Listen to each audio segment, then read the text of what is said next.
Hola, ¿cómo están? Esta ya es la segunda parte de la lectura de apoyo al cuaderno Júpiter sobre el módulo 5 en el tema de bases de emisión. Hemos dicho que teníamos de que un conjunto de vectores en un espacio vectorial B es una base para ese espacio si genera el espacio y además es linealmente independiente. Y también nos da una facilidad para encontrar bases, y es si se sabe la dimensión del espacio. Por ejemplo, si la dimensión es n, entonces basta verificar solo una de las dos condiciones. Es decir, si tengo un conjunto de n vectores, él será base si solamente cumple una de las dos, si genera. Porque si es n vectores que generan el espacio, ya es LI. Y si n vectores en el espacio que sean LI, generan.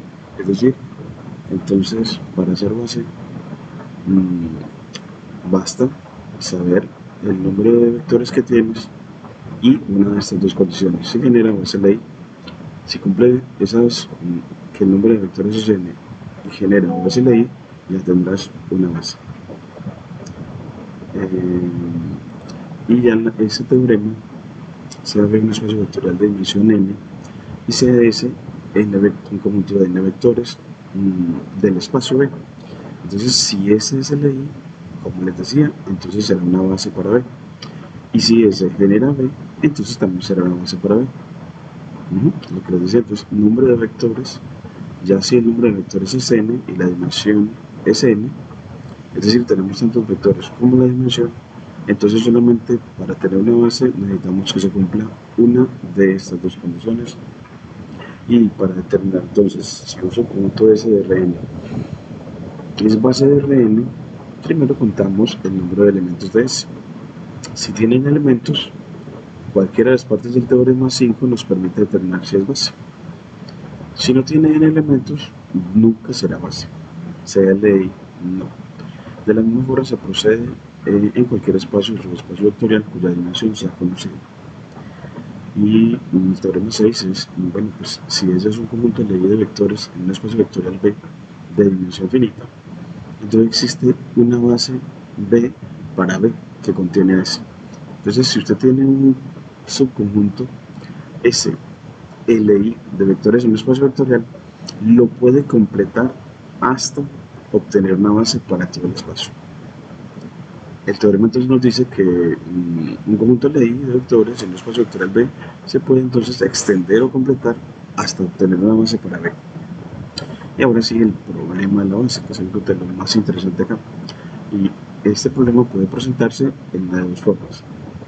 El problema es construir una base para el espacio tomando los vectores de B.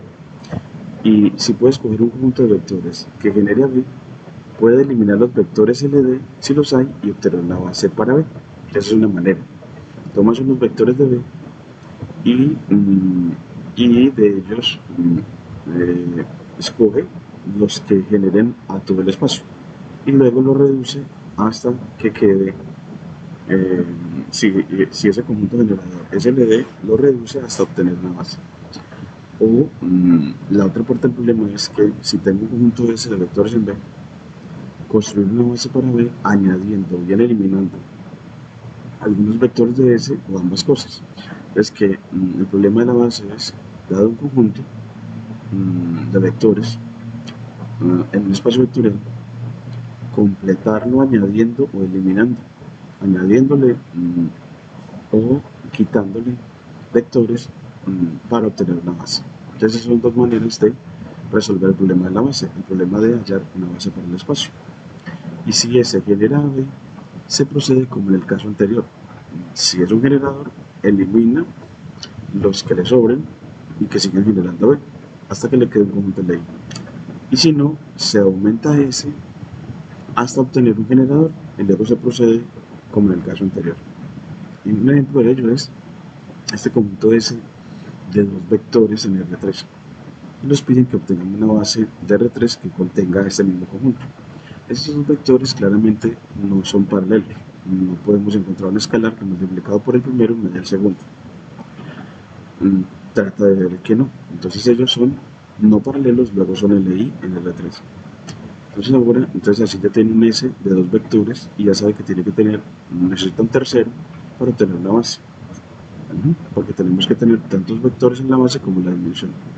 En la solución, una forma de resolucionarlo es que como R3 tiene dimensión 3, la base de R3, como decíamos, tiene 3 vectores, y como S es LI, ya que los vectores de S no son uno múltiplo escalar del otro, entonces lo que falta es añadir un vector B que no pertenezca al generado por ese conjunto S. Aquí lo vamos a poner un espacito. Y veamos la solución 1, utilizando el concepto de determinante para obtener ese otro vector y así completar la base. Entonces tengo S, queremos obtener entonces una base por R3, entonces buscamos un tercer vector que junto con los vectores de S forme un conjunto linealmente independiente que genere R3. Entonces tengo los dos vectores, los voy a llamar B1 y B2, y debemos encontrar el B3 que sea base de R3. Entonces utilizando la independencia lineal, tomo a un vector B3 el que busco de coordenadas A, B y C, que no las conozco inicialmente, y verificamos que esos tres vectores sean LI.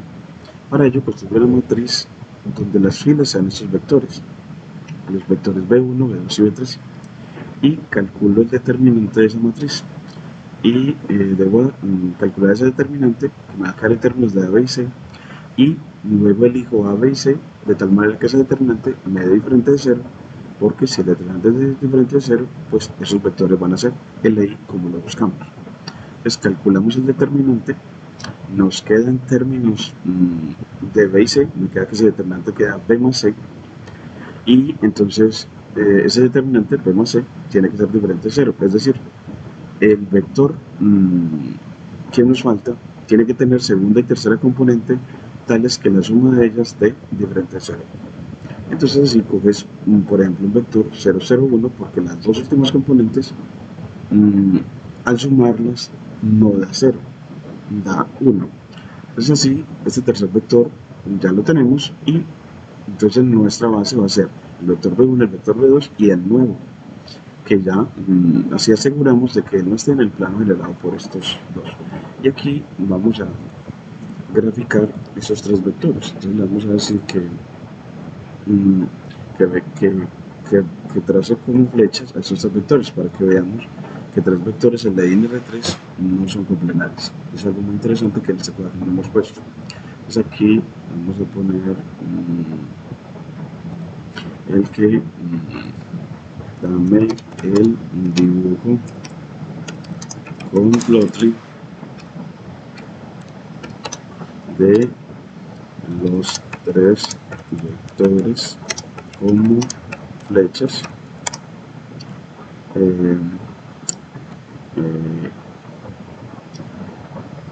y un plano que pase por dos de estos vectores, para que veamos de que entonces el tercero no va a estar en ese plano.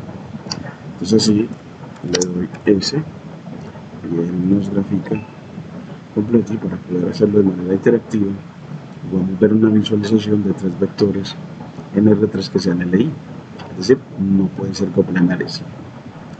Entonces aquí ya nos termina de dar el script para poderlo hacer y lo pegamos acá y lo corremos, y miren que ya nos da aquí, miren los tres vectores, y vemos de que dos de ellos, el rojo y el azul, están sobre el plano. Miren que aquí al girarlo ves que están sobre el plano, pero el verde, el tercero, no está en ese mismo plano, se sale de ese plano. Entonces así, tres vectores en R3 son LI si son no paralelos 2 a 2 y no son coplanares.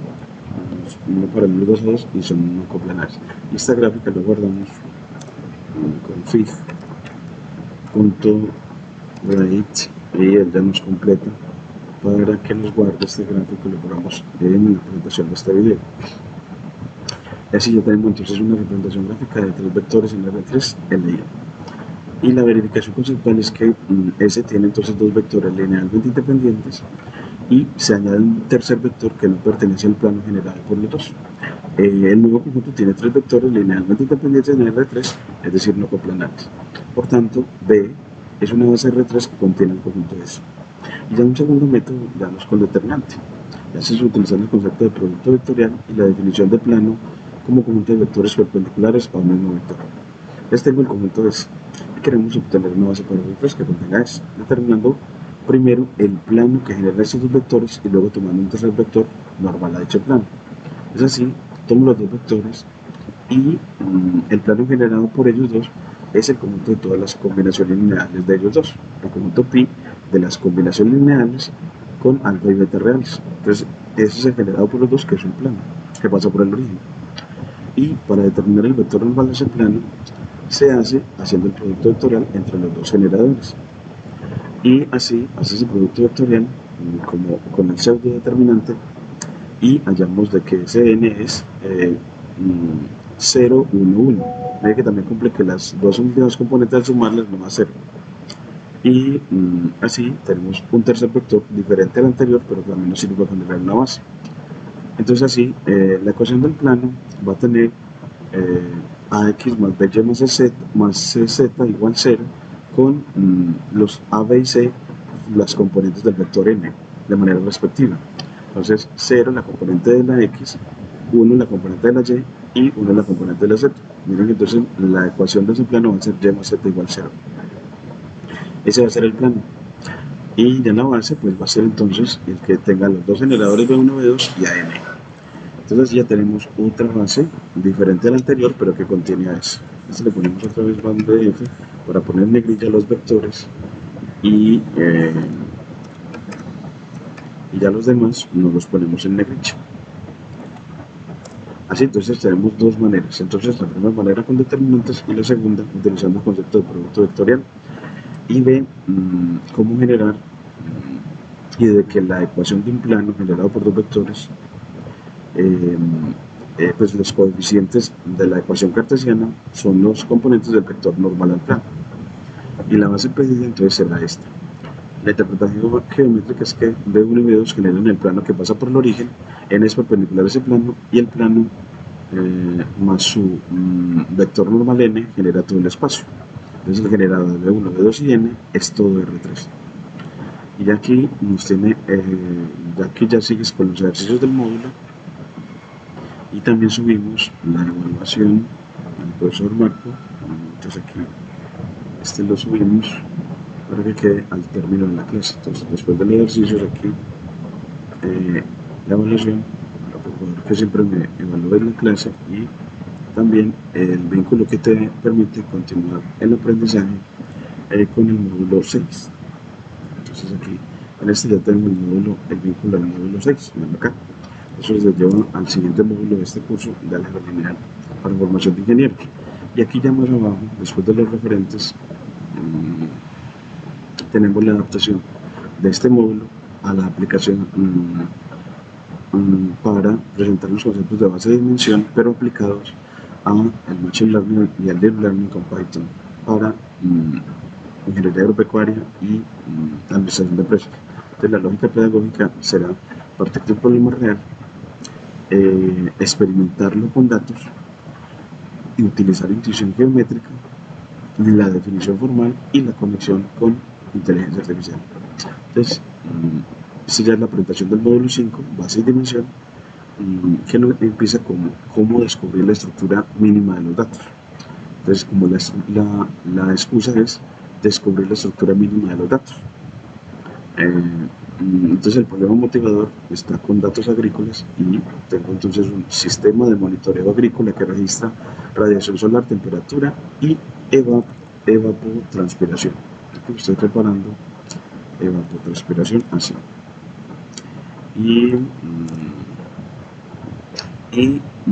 Después de analizar los datos históricos se encuentra que la evapotranspiración es aproximadamente 0.6 veces la radiación más 0.4 veces temperatura, es decir, en un 60% la evapotranspiración depende de la radiación y en un 40% depende de la temperatura, esa evapotranspiración. Entonces realmente no hay tres variables independientes. Radiación, temperatura y evapotranspiración no son independientes, porque evapotranspiración depende o es combinación lineal de la radiación y la temperatura. Entonces la pregunta clave es cuántas direcciones realmente describen el fenómeno. ¿Cuántas direcciones? Pues serán nada más la dirección de la radiación y la temperatura las que describen el fenómeno, porque la tercera es combinación lineal de estas otras dos. Entonces, las que describen el fenómeno van a ser las que sean LI. Eso es lo que, entonces, lo que describe un fenómeno son las variables que conforman vectores LI. Exploración con Python, entonces simulemos este escenario, entonces importando NumPy y Pandas, estableciendo una semilla aleatoria, creando la variable de radiación como es con distribución normal, 300 datos de radiación y 300 datos de temperatura, y la evapotranspiración como 0.6 veces la radiación más 0.4 veces la temperatura más un ruido aleatorio, y creo el data frame de ellos y los observo, y miren que me queda un data frame de radiación, temperatura y evapotranspiración. Y la observación geométrica es que cada observación entonces, o sea, cada fila es un vector de R3. Es decir, cada observación es en un día, por ejemplo, la observación de radiación, temperatura y evapotranspiración. Entonces es un vector de R3. Pero los datos viven cerca del plano, porque la tercera componente es combinación lineal de las dos primeras. Eso significa que la dimensión real del fenómeno es cercana a 2. La dimensión del fenómeno es la del generado por los que son linealmente independientes, que son temperatura y radiación. El generado por ellos, entonces, tiene dimensión 2. Y la visualización de eso, entonces, aquí lo corremos y nos muestra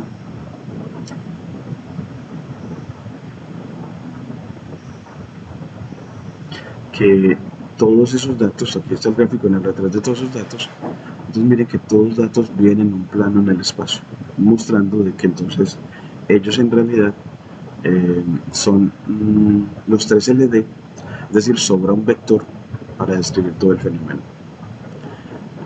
Si fueran los 3 LI, pues entonces no estarían todos sobre el mismo plano, como vimos antes. La discusión, entonces los puntos se organizan cerca de un plano, todos. Entonces la idea clave del módulo es que muchos datasets tienen dimensión efectiva menor al número de variables. Aquí la dimensión efectiva es 2 y el número de variables es 3. Entonces efectivamente la dimensión efectiva del espacio generado por los LI es 2 y es menor efectivamente el número de variables. Esto es fundamental en ciencia de datos en el proceso de PCA o análisis de componentes principales. Este es análisis de componentes principales, el embedding y la compresión y el deep learning. El deep learning requiere mucho, efectivamente, que uno identifique quiénes son LI y dejar solamente en el dataset las que son LI, o sea, las que explican el fenómeno. El recordatorio es que ya sabemos que sobre subespacios, sobre dependencia lineal y combinación lineales, esos fueron el módulo 2, el módulo 3 y el módulo 4. Combinación lineales, esos 3 temas estuvieron ahí. En realidad iban en el tema de subespacios, seguía combinaciones, y de combinaciones seguía independencia y dependencia lineal, y de independencia lineal seguía base y dimensión. Entonces ahora aparece una nueva pregunta: ¿cuál es el conjunto mínimo de vectores que genera todo el espacio? Es decir, que cuando yo tenga unas variables que explican un fenómeno, ¿cuál es el conjunto mínimo de variables que de todas maneras genere todo el espacio, que genere el mismo espacio generado por todas las variables?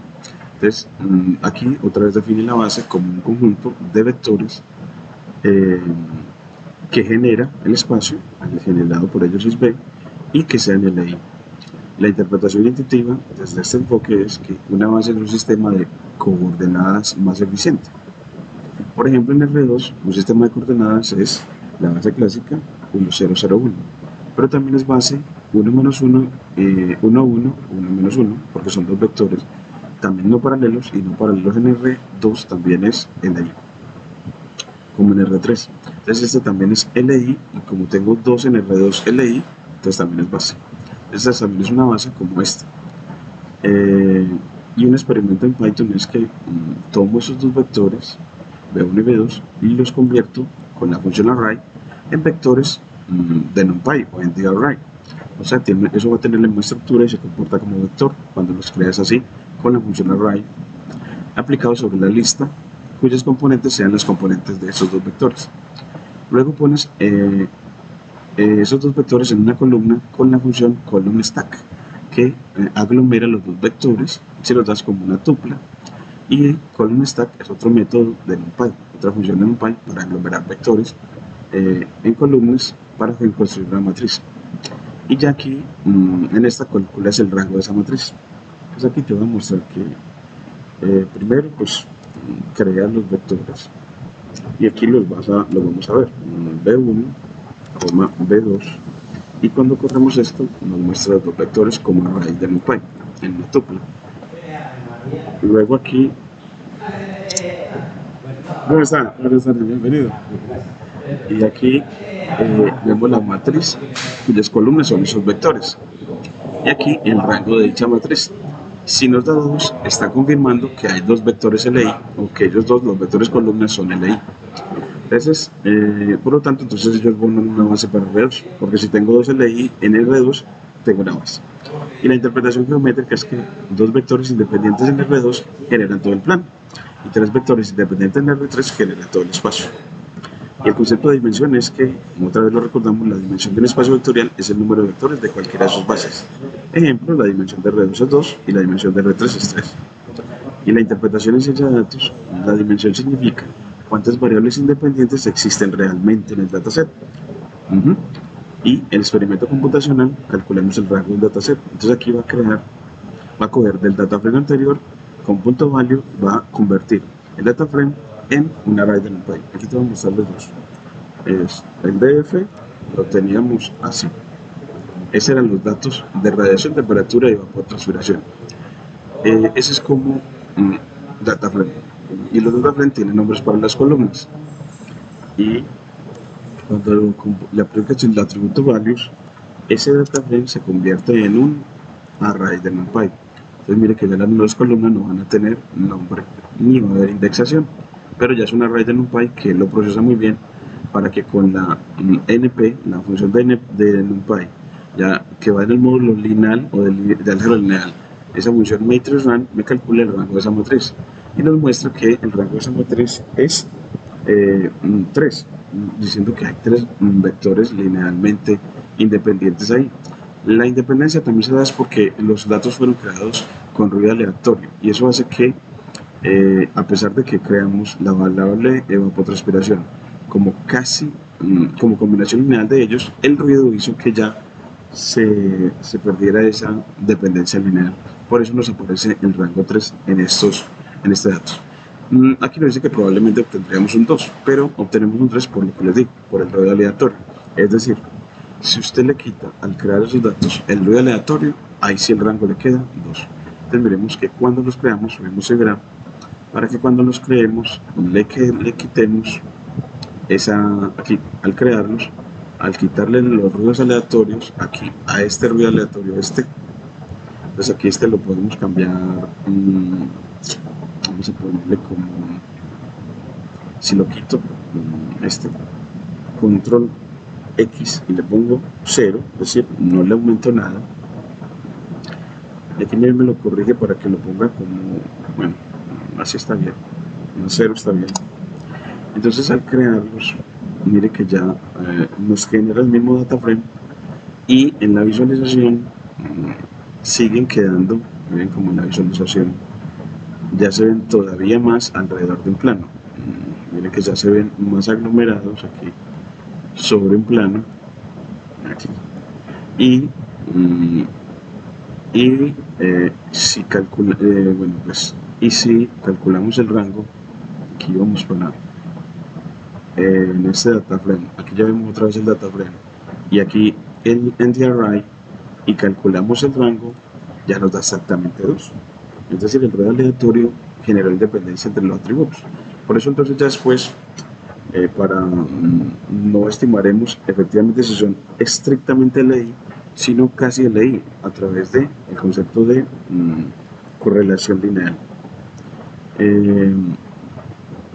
Por ejemplo, si yo llego y le digo que en DF aplique punto core, el método core, me va a dar la matriz de correlación que me va a mostrar que la evapotranspiración está muy correlacionada linealmente con la radiación y muy correlacionada minoritariamente con la temperatura, pero siempre es una correlación grande, casi de 0.6. Entonces tiene una correlación positiva con ambos. Entonces aquí sí le muestra que hay correlación, no perfecta, pero sí. La correlación perfecta es si esto fuera 1. Entonces eso demuestra efectivamente que si hay una dependencia entre la evapotranspiración con la radiación y la temperatura. Entonces si hay dependencia, pues entonces quita evapotranspiración y deje solamente radiación y temperatura para describir el fenómeno y hacer predicciones. Entonces la idea profunda usada en IA es que los datos reales viven en variedades o subespacios de baja dimensión dentro de espacios gigantes. Una imagen de 100 por 100 píxeles entonces vive en R super 10.000. Aquí lo vamos a poner R super 10.000. Si es que aquí cuando el exponente no me aceptó el subguiado. No, es que eso no es en Python. Aquí es 10.000, entonces pongámosle aquí un punto. Entonces acá, entonces nos da que eso queda en un espacio de una dimensión gigantesca, de una dimensión 10.000. Entonces, ya vemos la introducción al análisis de componentes principales, una técnica famosa para descubrir la base de los datos. Entonces, el análisis de componentes principales, la idea es encontrar las nuevas direcciones, es decir, los nuevos vectores LI, que sean una base del espacio generado por las variables. Entonces, que capturen la mayor variabilidad posible. El ejemplo de PCA es, aquí vamos a tomar de scalar del módulo de composición a PCA. La instanciamos como objeto PCA y lo entrenamos con los datos que tenemos, con el data frame que tenemos. Al correrlo, él ya entonces le va a hacer el proceso de análisis de componentes principales. Aquí le voy a poner como que esto lo que hace es análisis de componentes principales, es decir, que es eso de análisis de componentes principales. Entonces nos dice que el análisis de componentes principales o entonces que nos diga pues que eso, aquí le ponemos que eso lo que quiere decir es análisis de componentes principales. Bueno, que no puse igualito, que es lo mismo, pero dicho de otra manera, ¿sí? Y consiste en encontrar, consiste en encontrar, aquí le ponemos el salto, una base ortogonal que explique la mayor parte de la varianza de los datos, es decir, encontrar la base. Entonces aquí no es solamente que encuentre la base, sino una base ortogonal, mucho mejor todavía, que permite representar los datos con mayor cantidad de dimensiones posibles sin perder mucha información. Entonces aquí el hacer eso ya lo hizo y ya la varianza explicada, mire que nos va a decir con este atributo explained variance ratio, nos va a decir que entonces mire que nos da 3 componentes en donde tenemos el primero grandecito, el segundo un poquito menor y el tercero 0, mostrando como que el tercero no tiene nada que ver. Entonces, si los dos primeros componentes explican casi toda la varianza, la dimensión efectiva es 2. Entonces es porque aquí nos está mostrando que esta explica el 60% y esta explica el otro casi 40%, y la tercera no explica nada. Entonces nos está mostrando que solo son las dos primeras las que son LI o base del espacio generado por las variables. Entonces el PCA o análisis de componentes principales nos va a decir cuáles son las componentes principales, que son las dos primeras variables. En la nueva base del dataset, en la base aplicamos transform al data frame y nos muestra entonces el nuevo XPCA, que va a tener solo 2 componentes. Entonces mire que efectivamente nos tiene la primera, la segunda y la tercera. Mire que efectivamente esencialmente son puros ceros. dejo a la tercera componente en puros ceros. Estas no son puros ceros, simplemente son por 10 a la menos 2, pero en cambio estas 10 a la menos 16, eso prácticamente dejó la tercera componente en cero, y las otras no. Las otras sí vivieron las otras dos componentes. Ahora los datos están expresados en una nueva base. Esta base está adaptada al fenómeno. Ahora, compresión de datos. Entonces, podemos mantener solo dos componentes. Entonces, CodeScaler con Decomposition, tomamos la clase PCA, la instanciamos con n componentes. N components 2, es decir, que nada más queremos dos componentes. Y le aplicamos entonces a ese objeto a los datos que tenemos a través del método FitTransform, y ya vemos el X reducido. Mire que el X reducido nada más tiene dos columnas, siendo que el DataFrame tenía tres. Entonces, ahora sí nos ha comprimido o hecho una compresión de los datos a solo las variables relevantes, y variables relevantes que sean ortogonales. Entonces, se hace el producto punto entre ellas. Aquí podemos como hacer el producto punto entre ellos. Yo puedo coger entonces a X reducido punto dot con aquí le pongo X reducido, pero ¿cuál? La primera componente, es decir, todas las filas, coma 0 para la primera columna, y aquí a X reducido, y aquí ya me pone la segunda columna, que es la indexada con el 1, y miren que él nos entrega X reducido, aquí está, y el producto escalar aquí abajo. Es decir, que ese producto escalar esencialmente dio 0. Sí, aquí me lo dio. Él nos dio esencialmente 0, es decir, son ortogonales. Entonces sí nos entregó unos nuevos datos en los que nos dio las variables relevantes, pero transformadas a ser vectores ortogonales. Obtuvo una base ortogonal. Es aplicación de inteligencia artificial, pues la reducción de dimensión permite entrar un modelo más rápido. Entonces, cuando tienes así un dataset reducido a la base del espacio generado por las variables, ya el modelo va a entrenar más rápido, va a reducir el ruido y va a visualizar los datos más fácil, y evitar sobreajuste del modelo. El sobreajuste es cuando él se comporta bien, muy bien con los datos de entrenamiento, pero muy mal con los datos de prueba o testeo, los datos nuevos. Y la actividad del laboratorio es que generes un dataset agrícola con 6 variables: lluvia, humedad, temperatura, radiación, viento y evapotranspiración. El objetivo es encontrar la dimensión real del fenómeno. En este, bueno, pues le voy a pedir entonces que nos lo muestre acá para que en los próximos videos lo leamos y veamos la importancia de ciencia de datos y aplicados en ingeniería agropecuaria de estos conceptos de base y dimensión. Entonces, aquí le vamos a decir que resuélveme el siguiente problema generando los datos de manera artificial. Es así, pues le damos que nos lo dé, y entonces eso es una actividad de laboratorio muy interesante que conecta álgebra lineal, análisis de datos y fenómenos físicos agrícolas. Entonces aquí va a ser el análisis, la descomposición de valores singulares, es otra forma también para hacer esa reducción dimensional, el análisis de componentes principales o PCA. Entonces va a generar el dataset, va a construir el X con las variables, las columnas son las variables, en este caso las variables meteorológicas, bueno, y las otras variables que tenemos ahí, que no son meteorológicas. Calcula el rango de esa matriz para decirme cuántas columnas son LI, va a visualizar las correlaciones entre las variables y va a hacer un análisis de componentes principales y va a graficar la varianza explicada y hace la interpretación agrícola del asunto. Aquí está, bueno, para uno poder ver las aplicaciones de esto.